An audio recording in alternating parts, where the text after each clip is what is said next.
जय हिंद मेरे प्यारे साथियों, आप सबका बहुत बहुत स्वागत है अपने इस परिवार में। दोस्तों, जो आज हम पढ़ेंगे फार्मास्यूटिक्स का जो पार्ट 1 है और बहुत अच्छे से हमने इसको एक्सप्लेन किया है और इसमें आपको समझो हिंदी में पूरा समझने में आने वाला है। ओके फ्रेंड्स, तो चलिए इस टॉपिक को हम बहुत अच्छे से स्टार्ट करेंगे।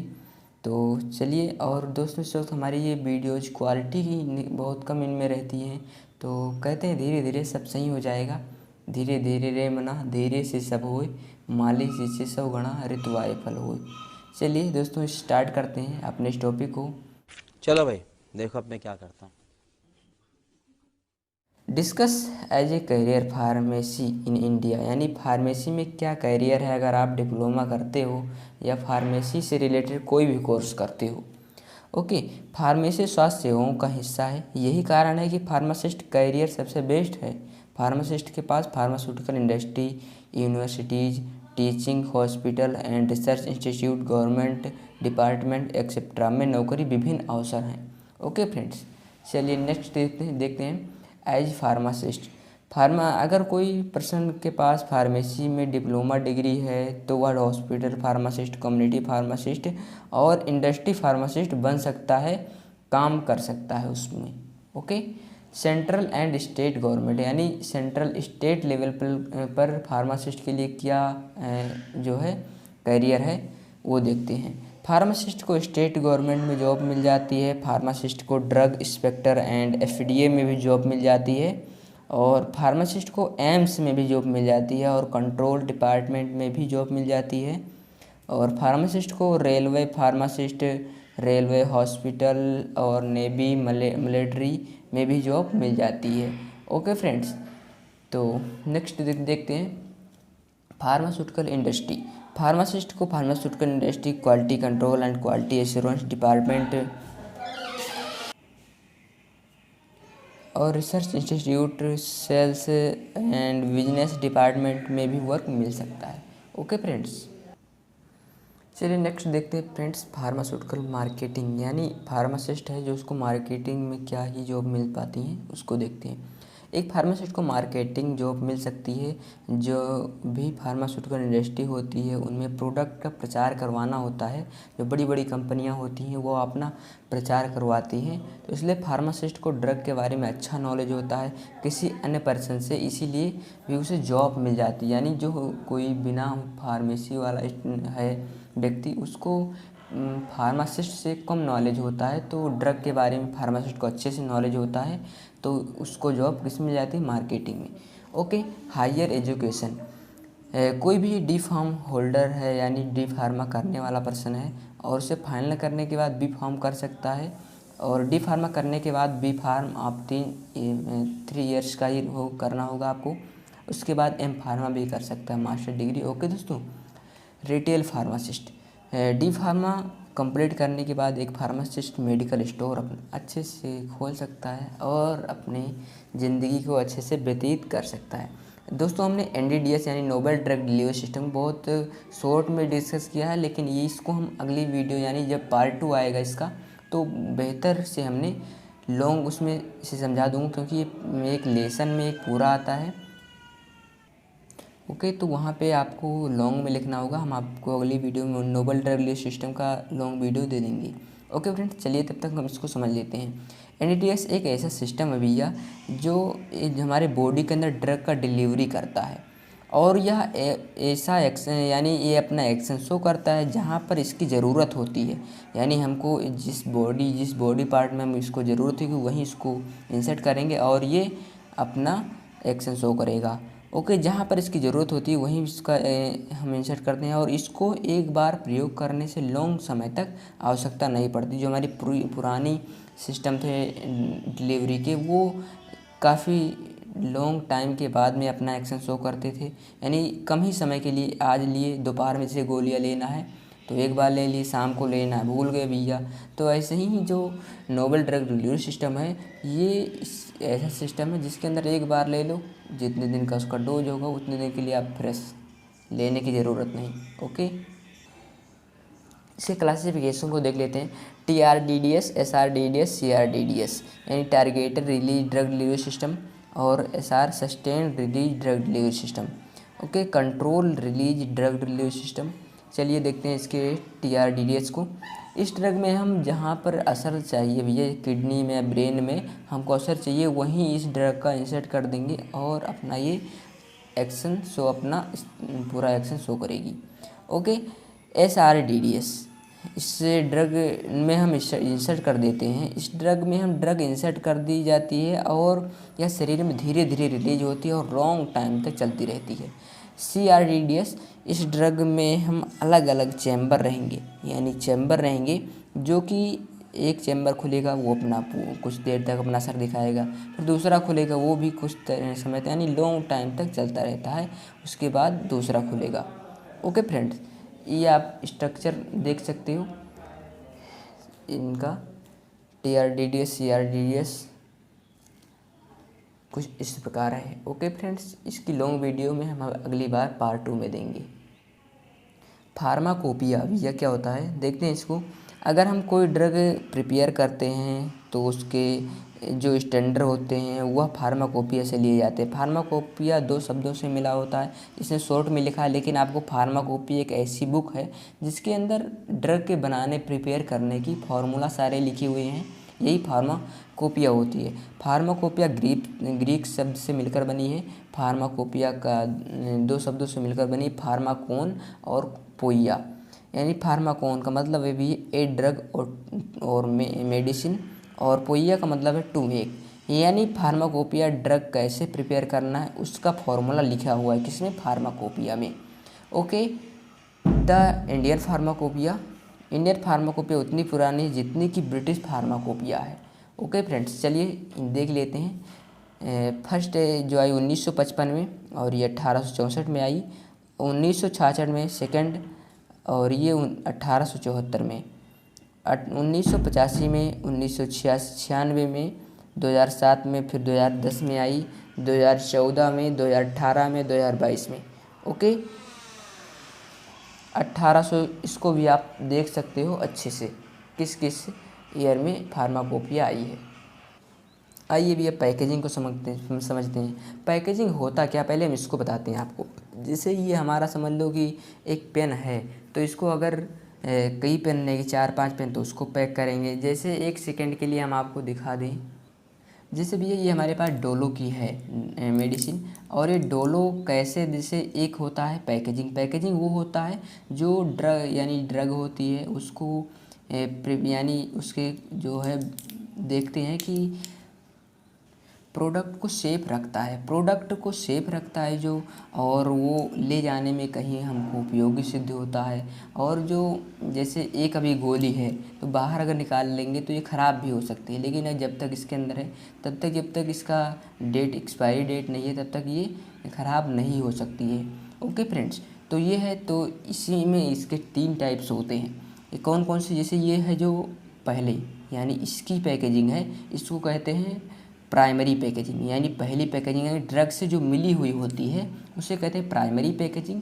और दूसरी पैकेजिंग यानी इसके ऊपर जैसे 1-2-3 पत्ते होते हैं, उनको एक डिब्बी में रखा जाता है, पतली सी रहती है, जो जिसमें 3-4 पत्ते रहते हैं, तो वो सेकेंडरी पैकेजिंग हो गई। अगर इसको कहीं ले जाना है, इसे डोलो को कहीं ले जाना है पैक करके, तो उसको एक सा कार्टून बनाएंगे बड़ा सा, उनमें कई गत्ते रखे जाएंगे उनमें, और ट्रांसपोर्ट कर दिए जाएंगे किसी साधन के द्वारा। ओके, तो वही हो गई क्या, टर्सरी पैकेजिंग, या उसको आप ट्रांसपोर्टिंग पैकेजिंग भी कह सकते हो। बस यही है पैकेजिंग में।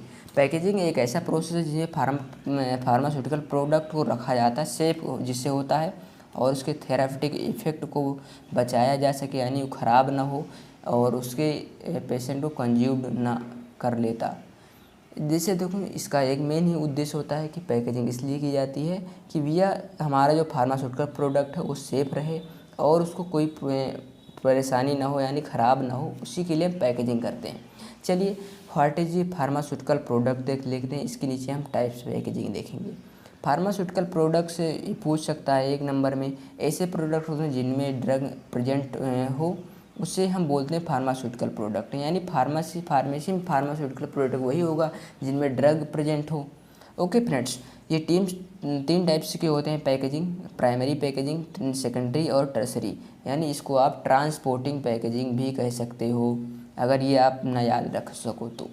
प्राइमरी पैकेजिंग क्या होता है? प्राइमरी पैकेजिंग ऐसा पैकेजिंग है जो डायरेक्ट कांटेक्ट होता है किससे? फार्मास्यूटिकल प्रोडक्ट के साथ। जैसे ये हो गया आपका प्राइमरी पैकेजिंग, ये मेडिसिन है, डायरेक्ट चिपकी हुई है इसी में, ये कहीं ये नहीं कि दूसरे में है, जो बिल्कुल ड्रग से यानी मिली हुई है, ओके, उसी के संपर्क में है, तो ये हो गई हमारी प्राइमरी पैकेजिंग। सेकेंडरी इसका जो एग्जांपल है प्लास्टिक बोतल, glass bottles, medicine packaging etcetera.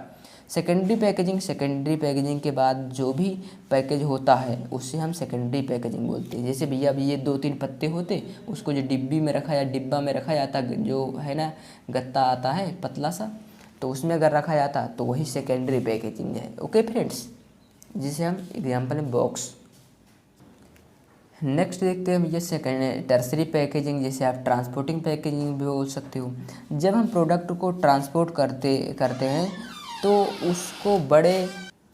उसको बड़े बॉक्स में पैक करते हैं, यही टर्सरी पैकेजिंग होता है। यानी बताया ना आपने, यानी कार्टून में पैक करें किसी गत्ते में, तो उसे क्या कहते हैं? टर्सरी पैकेजिंग यानी transporting packaging. Example large box यानी बड़ा बॉक्स, और बिग कंटेंट्स यानी, और उसके आप ये हो गए आपकी कौन सी? टर्सरी यानी ट्रांसपोर्टिंग पैकेजिंग। और कार्टून्स भी हो सकते हैं बड़े बड़े। ओके फ्रेंड्स, प्रिजर्वेटिव, इसको हमने बहुत शॉर्ट में लिखा है, इसके जो हैं टाइप्स क्लासिफिकेशन कुछ हमने नहीं डिस्कस किया है, और आप लोग देख लीजिएगा इसका क्लासिफिकेशन। डिफिनेशन इसका, जो प्रिजर्वेटिव होता है ये नेचुरल सिंथेटिक एक केमिकल होते हैं जिसका यूज हम इसलिए करते हैं कि प्रोडक्ट ख़राब ना हो और बैक्टीरिया से बचाते हैं और दूषित होने से बचाते हैं। यानी भैया जो प्रिजर्वेटिव है ये एक ऐसे केमिकल हैं जो हमारे प्रोडक्ट हैं वो ख़राब ना हो और बैक्टीरिया से बचाते हैं। कौन? ये हमारे preservative. Okay, based on source, जो स्रोत के आधार हैं। नेचुरल, ऐसे संरक्षक जो नेचुरल से प्राप्त होते हैं, नमक, नींबू आदि। ओके, सिंथेटिक, ऐसे संरक्षण जो मानव निर्मित यानी रासायनिक रूप से संरक्षित किए जाते हैं यानी तैयार किए जाते हैं, जैसे बेंजोएट एक्सेट्रा। इसके क्लासिफिकेशन को आप लोग देख लीजिएगा। आइए नेक्स्ट टॉपिक को देख लेते हैं भैया, हैमर मिल। हैमर मिल बहुत ही इंपॉर्टेंट मशीन होती है जो फार्मास्यूटिकल इंडस्ट्री में इसका यूज हम मटेरियल को साइज को रिड्यूस करने में करते हैं। पहले हम ये समझते हैं भैया साइज रिडक्शन और साइज सेपरेशन क्या होता है। साइज रिडक्शन वो होता है भैया जो साइज यानी ये जो पेन है इसके छोटे छोटे टुकड़े कर दे, और छोटे छोटे टुकड़े कर दे, इनमें कुछ छोटे होंगे कुछ बड़े हो जाएंगे, ऐसे से होगा। और साइज सेपरेशन वो होता है जो बड़े पार्टिकल्स को अलग कर दे और छोटे पार्टिकल्स को अलग कर दे, वही होता है size separation. Okay friends, I hope ये समझ गए होंगे। तो ये इम्पैक्ट पर कार्य करता है। कंस्ट्रक्शन यानी ये यहाँ हैपर लगा होता है, यहाँ से हम ड्रग यानी जो भी प्रोडक्ट उनको डालते हैं, और ये होता है जो हैमर लगे होते हैं। हैमर यहाँ से एक मोटर लगा होता है जो यहाँ पुली होती है और ये घुमाती है स्पीड से, और ये हैमर तोड़ देते हैं, उसको रिड्यूस कर देते हैं, छोटे कर देते हैं। इसको हम जैकेट बोलते हैं, और इसे ये जो है इसको हम हैमर बोलते हैं। इनमें 4 हैमर हैं, और मतलब बड़े भी हो सकते हैं, 5-6 हो सकते हैं। ओके फ्रेंड्स, इसे हम जो बोलते हैं लोलर सॉपट, जिसको आप लोग ट्रैक्टर में सॉपट बोलते हैं, इसे सॉफ्ट बोलते हैं यानी सॉपट। ओके, तो ये स्क्रीन होता है, यहाँ से मटेरियल निकल आता है जब रिड्यूस हो जाता है, ओके, स्क्रीन के थ्रू। और ये होता है रिसीवर, यानी रिसीव करता है किसको? प्रोडक्ट को, मटेरियल को। ओके, इस ये जो है नेक्स्ट, इस ये भी ऐसा भी बना सकते हो आप हैमर मिल, तो जो भी आपको आसान लगे उसको आप बना लीजिए। इसको हम प्रिंसिपल देखें, कंस्ट्रक्शन, वर्किंग और एप्लीकेशन। एडवांटेज और डिसएडवांटेज आप ऐसे भी लिख सकते हो, इसका क्या कार्य है और क्या नुकसान है। जो हैमर होता है ये चलता है तो भैया बहुत ही आवाज़ करता है, इसका यही नुकसान हो गया। और इसके फ़ायदे, ये ड्रग यानी जो ड्रग होते हैं उनको रिड्यूस कर देता है, पार्टिकल्स होते हैं प्रोडक्ट उनको रिड्यूस करता है, यही इसके फ़ायदे हैं। चलिए इसके प्रिंसिपल को देखते हैं। प्रिंसिपल भैया जिसे हम सिद्धांत कहते हैं, हैमर मिल इम्पैक्ट और प्रिंसिपल पर कार्य करता है, यानी इम्पैक्ट पर कि प्रिंसिपल पर कार्य करता है। इसमें जो भी मटेरियल डाला जाता है भैया वह का हैमर के बीच में आने से टकरा कर रिड्यूस हो जाता है, टकरा कर एकदम चूनी हो जाता है, छोटा हो जाता है, एकदम आटा नहीं होता है। वर्किंग यानी कैसे कार्य करता है हैमर मिल।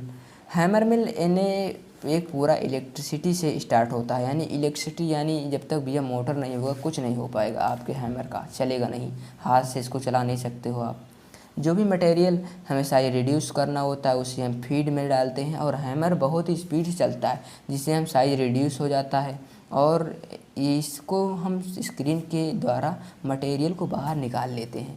इसको और बड़े में लिखना आप लोग, इनमें ये लगा होता है, कितने हैमर लगे होते हैं, यही होता है इनमें वर्किंग, यानी कैसे क्या करना करता है, इस कार्य को लिखना है। एप्लीकेशन यानी यूजेज, हैमर मिल का उपयोग मटेरियल को रिड्यूस करने के लिए करते हैं, वो तो भैया सिंपल चीज़ है, और काहे को करेंगे। कंस्ट्रक्शन यानी इसका कंस्ट्रक्शन देखते हैं। हैमर मिल के जो आउटर कवरिंग होते हैं वो डिफरेंट टाइप मटेरियल के होते हैं, यानी किसी भी मटेरियल के हो सकते हैं, डिफरेंट मेटल के हो सकते हैं। ओके, इसमें 4 या 4 से ज़्यादा हैमर लगे होते हैं, और एक शाफ्ट होता है जिसमें मोटर घुमाता है। ओके, और ये नीचे स्क्रीन लगी हुई होती है जिससे पार्टिकल्स रिड्यूस होकर निकल जाता है। दोस्तों, इनमें वही लिखना है जो कि हमने आपको स्ट्रक्चर में समझाया है, बस उसको आप समझ गए, ये बड़ा आसान है, बहुत ही आसान। भी इसमें बाल मिल को समझ लेते हैं। बाल मिल इम्पैक्ट और एट्रीशन पर वर्क करता है, इसको ध्यान रखना, ये इम्पैक्ट और एट्रीशन पर वर्क करता है, यानी रगड़ना और इसका छोटा करना। ओके, कंस्ट्रक्शन भैया बॉक्स, यानी ये ऐसा होता है जो इसका स्ट्रक्चर होता है, ये मटेरियल होते हैं, और ये सिलेंडर होता है, और ये बॉक्स होता है। ओके, तो ये होता है स्टैंड, यानी स्टैंड लगा होता है, इसी पे इसको रोका जाता है। और ये जो होते हैं जिससे आप लोग पानी घुमाते होंगे, कभी कभी बोतल में देखे होंगे, पूरा हाथ से घुमाएंगे तो बड़ा स्पीड में घुमाओ तो पानी आपके ऊपर नहीं गिरता है, यानी उसके पूरा एकदम ऊपर उसकी पेंदी में ही लगा रहता है, यानी स्पीड में घुमाओ तो वो आपके ऊपर नहीं गिरेगा, उसका ढक्कन भी आपको खुला रखोगे तो भी। ओके, तो इसको देखते हैं, यानी कैसे इसका मेन जो होता है, कितने से कैसे इसका स्पीड रखना है, ये बहुत ही इसमें महत्वपूर्ण है। Okay, also depend on speed, यानी स्पीड कैसे रखना है। स्लो भैया, स्लो रखोगे तो पानी आपके ऊपर, यानी मटेरियल वहीं घूमेगा, आराम आराम से घूमेगा। इतने इतने छोटे छोटे भैया क्या होते हैं, बाल होते हैं जो धड़ाधड़ गिरते हैं और वो चूनी कर देते हैं, यानी फोड़ देते हैं मटेरियल को। ओके, तो अगर फास्ट चलाओगे तो स्पीड से नाचेगा, यानी जब तक लड़ेगा नहीं तब तक कैसे टूटेगा, आप लोग भी सोच सकते हो। अगर इसको मीडियम में रखोगे तो यानी जैसे यहाँ से घुमा ऊपर से फट दे गिरेगा धाए दे इसके ऊपर, और ये चूनी होता जाएगा। ओके, इसका वर्किंग यानी कैसे वर्क करता है ये इसको हम देख लेते हैं। जिन भी मटेरियल को हमें साइज रिड्यूस करना होता है उसे हम सिलेंडर के अंदर डाल देते हैं, और हम सिलेंडर को अच्छे से क्लोज कर देते हैं, उसको बंद कर देते हैं, और मीडियम स्पीड में सेट कर देते हैं। इसको मीडियम स्पीड में ही रखना, ये चीज़ ध्यान रखना। इसमें स्पीड एकदम मीडियम होनी चाहिए, और साइज रिडक्शन स्टार्ट हो जाता है, और मटेरियल प्राप्त हो जाता है। ओके फ्रेंड्स, भैया इसको एप्लीकेशन को देख लेते हैं, यानी यूजेज क्या है। बाल मिल की सहायता से हम मटेरियल को हम बिल्कुल छोटे कर सकते हैं, और बाल मिल की सहायता से सॉलिड पार्टिकल्स जो ठोस हैं उनको छोटे कर सकते हैं। ओके, चलिए नेक्स्ट क्वेश्चन की ओर बढ़ लेते हैं। CGMP यानी गुड मैन्युफैक्चरिंग प्रैक्टिस, इसकी जो होती है फुल फॉर्म में भी ये पूछ सकता है 1 नंबर में।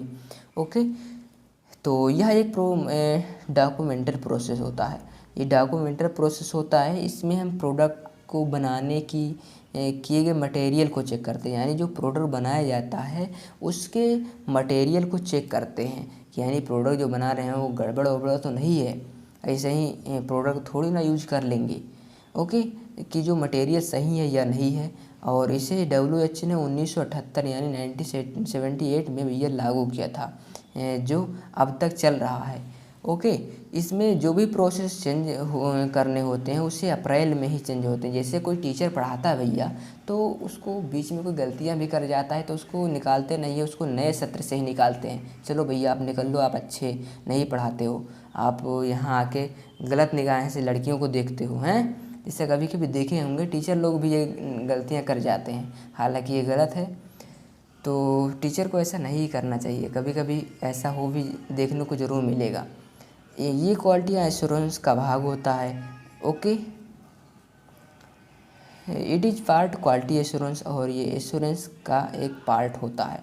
ओके, जो ये सुनिश्चित करता है कि प्रोडक्ट का उपयोग कानूनी आवश्यकताओं के लिए उपयुक्त क्वालिटी मानकों का लगातार प्रोडक्शन यानी कंट्रोल किया जाता है। ओके फ्रेंड्स, ये एक डिपार्टमेंट होता है जिसे इसको देखा जाता है कि प्रोडक्ट कौन इस मटेरियल को चेक किया जाता है कि सही है या गलत। ओके फ्रेंड्स, आईपी देख लेते इसके इंडियन फार्माकोपी प्रकाशन आईपी कमीशन द्वारा स्वास्थ्य एवं परिवार कल्याण मंत्रालय भारत सरकार द्वारा किया जाता है। आईपी का उत्पादन ड्रग का कॉस्मेटिक नियम 1945 1947 की आवश्यकताओं को पूर्ण करने के लिए आया था। फार्माकोपिया के दौरान कई नियम लागू किए गए हैं। ओके, तो आई होप ये टॉपिक समझ गए होंगे। नेक्स्ट टॉपिक हमारा भैया टैबलेट, बड़ा इंपॉर्टेंट टॉपिक है, इसको आप लोग ये समझ लीजिएगा, एकदम आप सबके लिए बहुत ही इम्पोर्टेंट है। इसको 3 स्टार आप लोग दीजिएगा, इतना इम्पोर्टेंट है। टैबलेट एक ठोस औषधीय खुराक होता है और ये उभयलिंगी होता है। यानी भैया जो ये हमारा डोलो था ये उभयलिंगी होता है, ये कई प्रकार में होता है। कभी कभी देखे होंगे जो लंबी गोलियाँ हो तो थोड़ा ऊपर पेट निकला हुआ होता है, यानी उन्हीं को उभयलिंगी होता है, यानी कई होती हैं। और ये ठोस होती हैं भैया, इसको दबाव फूटेंगे नहीं, ज़्यादा ठोस होती हैं। और जब ज़्यादा किसी टेम्परेचर हाई करोगे, जब इसका यानी जो है दबाव इसका हाई करोगे तभी ये फूटेंगी, चूनी होंगी। ओके, तो ये होता है चपटी गोलाकार होती हैं, इसका आकार और भार विभिन्न प्रकार का होता है। ओके, ये एकल होती हैं, यानी ये एक ही है, देख लो आप समझ सकते हो। ओके, तो आप लोग समझ कर लिखो भैया, बड़ा आसान है, इतना आसान कि आप लोग समझ नहीं सकते हो। ओके, तो ये एकल खुराक होती है, यानी इसके एडवांटेज को देख लेते हैं, क्या फ़ायदे हैं इसके। ओके, ये गोलियां बांटना आसान होता है भैया, जिसको अगर देना है किसी को, समझ लो ए भैया एक गोली तुम ले लो, तुमको दर्द है ना, तुम ले लो, और ये गोली आप ले लो, ये लो, यानी सभी को भैया बांटना आसान है, एक गोली सबको पकड़ा दो जिसको प्रॉब्लम हो। ओके, और पाउडर को पकड़ाना दिक्कत होता है, अगर कहीं पाउडर देना होता तो यही प्रॉब्लम होता है कि नहीं, उसमें साइज यानी उसके थोड़ा कम हो जाता है, किसी में ज़्यादा हो जाता है, यही प्रॉब्लम होती। तो इसके वज़न में भी हल्के होते हैं, इनको बनाने में आसानी होती है, और इनको स्टोर करना भी आसानी होती है, इसको ट्रांसपोर्ट करने में आसानी होती है। यानी भैया जितने देखो ये हैं गत्ते, पैक करो आसानी से, ट्रक पर लोड कर दो, लेकर चले जाओ। ओके फ्रेंड्स, इसके एडवांटेज हो गए। ये डिसएडवांटेज भी है इसका, जो इसको हम यानी पर्सन यानी जो बेहोश हो जाता है, जैसे हम सब यानी अनकॉन्शियस हो गए, बेहोश हो गए, तो हमको कैसे देंगे आप, हमारे पेट में सीधे थोड़ी ना उंगली डाल के भेज देंगे, तो उनको देने में मुश्किल होता है। इनको बच्चों को भी देना मुश्किल होता है, यानी ज़बरदस्ती उनको देना पड़ता है, तो ये भी प्रॉब्लम्स होती हैं। और ये अपना एक्शन थोड़ा लेट में शो करते हैं, हालांकि ये कोई आपका ज़्यादा महत्वपूर्ण नहीं है, लेकिन ये दो हैं जो इम्पोर्टेंट हैं, और आप लोग सोच के बना के भी लिख सकते हो, बड़ा आसान टॉपिक है। ओके, कैप्सूल को देखते भैया, जैसे ये होगा टैबलेट, और कैप्सूल जो होता है जो आपका यानी दाबो थोड़ा तो दब जाता है, यानी पाउडर फॉर्म होते हैं, आप लोग जानते होंगे। कैप्सूल 2 प्रकार के होते हैं, हार्ड जिलेटिन और सॉफ्ट जिलेटिन, तो उसको आगे हम डिस्कस करेंगे इसी में। चलिए देखते हैं दोस्तों, कैप्सूल सॉलिड डोज फॉर्म होते हैं। ओके फ्रेंड्स, ये कई औषधीय खुराक मिला के बनाया जाता है, और ये जिलेटिन के बने होते हैं। ये जो जिलेटिन यानी पशुओं के चमड़ों से यानी मिल के बनते हैं। ओके, ये 2 टाइप्स के होते हैं, हार्ड और सॉफ्ट होते हैं। इनमें यानी कैप्सूल होते क्या हैं इनको लिखना है, ये नहीं कि इनकी क्या महानता यानी क्या अच्छाइयाँ क्या बुराइयाँ, वो एडवांटेज और डिसएडवांटेज में आप लिखे हुए ही।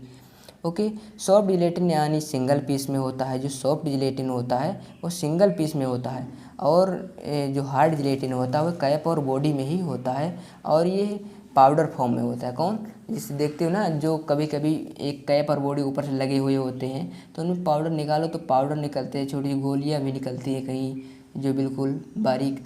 और जो सॉफ्ट जिलेटिन होता है वो एक लिक्विड फॉर्म में होता है। ओके फ्रेंड्स, तो इसको नहीं लिखा, ये भी लिख सकते हो आप। भैया इसके एडवांटेज को देखते हैं और क्या फ़ायदे हैं इसके।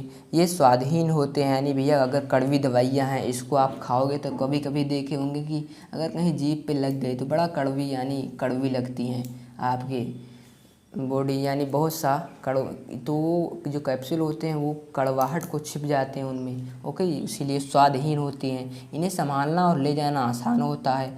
इनको ये देखने में आकर्षक होते हैं, यानी लाल पीले होते हैं और थोड़ा देखने में ये आकर्षक लगते हैं, ओके। और हार्ड जिलेटिन कैप्सूल को हम हाथ से में भी पैक कर सकते हैं, यानी जो हार्ड जिलेटिन है कैप और बॉडी वाला, उसको हम हाथ से भी, यानी उसके पाउडर फुल करो और उसको पैक कर दो, किससे, हाथ से ही, ओके। ऐसा जो क्या होता है, जो यानी सॉफ्ट जिलेटिन होता है उसको नहीं पैक कर सकते, मशीन से ही पैक किया जाएगा उसको, तो ये नुकसान हो जाएंगे इसके। चलिए इसके डिसएडवांटेज यानी नुकसान क्या है ये भी देख लेते हैं। ये हवा में आने से ख़राब हो जाते हैं, यानी जो सॉफ्ट हार्ड जिलेटिन होता है, यानी कहीं भी हवा लगी तो इनमें प्रवेश हो जाती है तो ये ख़राब हो जाते हैं जल्दी से ही। ये वाटर में आने से भी ख़राब हो जाते हैं और इनको बच्चों को खिलाना थोड़ा मुश्किल होता है, इनको भी खिलाना थोड़ा मुश्किल होता है। इनको बेहोश पेशेंट को नहीं खिला सकते हो, ओके फ्रेंड्स। तो और जो इसको अब एक टॉपिक और लिख सकते हो कि जो सॉफ्ट जिलेटिन होते हैं उनको मशीन से ही बना सकते हैं, तो इनमें लागत भी ज़्यादा लगती है, ओके। तो इसको लिख देते हैं यहाँ, लागत ज़्यादा लगती है, लागत ज़्यादा लगती है सॉफ्ट जिलेटिन को बनाने में।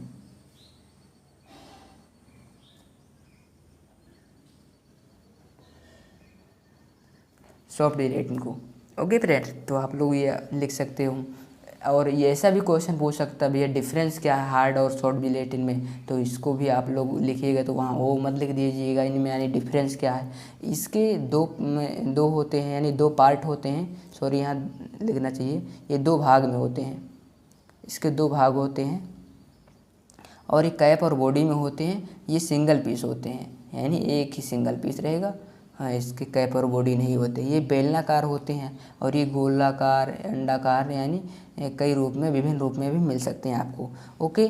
ये हार्ड जिलेटिन होते हैं और ये सॉफ्ट जिलेटिन होते हैं। और इसको हाथ से पैक कर सकते हैं, इसको हम हाथ से नहीं पैक कर सकते हैं, और ये मशीनरी से सहायता से ही पैक कर सकते हैं। ये जिलेटिन के बने होते हैं, ये भी लिख सकते हो आप, ओके। यहाँ सॉफ्ट जिलेटिन लिखा है, बट एक टॉपिक और बन सकता है कि ये जिलेटिन के बने हुए होते हैं, ये भी जिलेटिन के बने होते हैं, ओके फ्रेंड्स। आई होप समझ गए होंगे ये टॉपिक।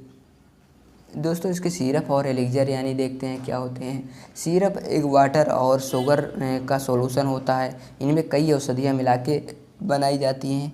इनमें औषधियाँ घुल जाती हैं, यह एक लिक्विड डोज फॉर्म होता है, ओके फ्रेंड्स। इसको हम मुंह द्वारा उपयोग करते हैं, ओके। एलिक्जर एक मीठा और खुशबूदार हाइड्रो एल्कोहलिक क्या होता है, लिक्विड होता है। इसको हम ओरली यूज कर सकते हैं। इसके 2 टाइप्स होते हैं, एक मेडिकेटेड और एक नॉन मेडिकेटेड एलिक्जर्स, ओके। आइए इसमें डिफरेंस क्या होता है ये भी देख लेते हैं, ये भी पूछ सकता है, यानी डिफरेंस बिटवीन सिरप एंड एलिक्जर्स क्या होते हैं। सिरप में शुगर ज़्यादा पाया जाता है और एक सॉल्यूशन होता है ये, ओके। इसमें शुगर यानी मीठा ज़्यादा होता है, इसलिए बच्चों को ज़्यादा ही दिया जाता है ये।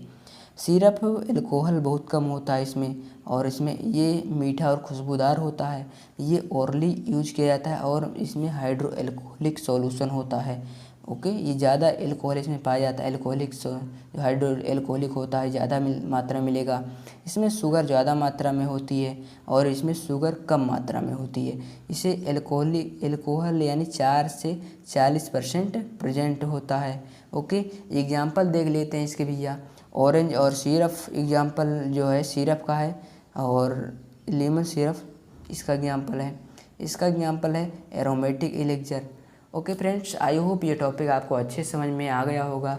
वीडियो आप लोग शेयर ज़रूर कर दिया करो दोस्तों, बड़ी मुसीबतों से आपको वीडियोज़ प्रोवाइड कराते हैं, तो आई होप आप लोग मानते नहीं हो, हमारी वीडियो को शेयर नहीं करते हो, बट हम रिक्वेस्ट ही कर सकते हैं, और इसीलिए वीडियोज़ भी लेट हो जाती हैं। तो इसका पार्ट 2 शाम को आपको मिल जाएगा। जिसका भी रिस्पॉन्स अच्छा रहा तो ही दोस्तों, तो आपने दोस्तों में भी शेयर करना, okay. Thank you for watching this video देखने के लिए आपका दिल से शुक्रिया, थैंक यू।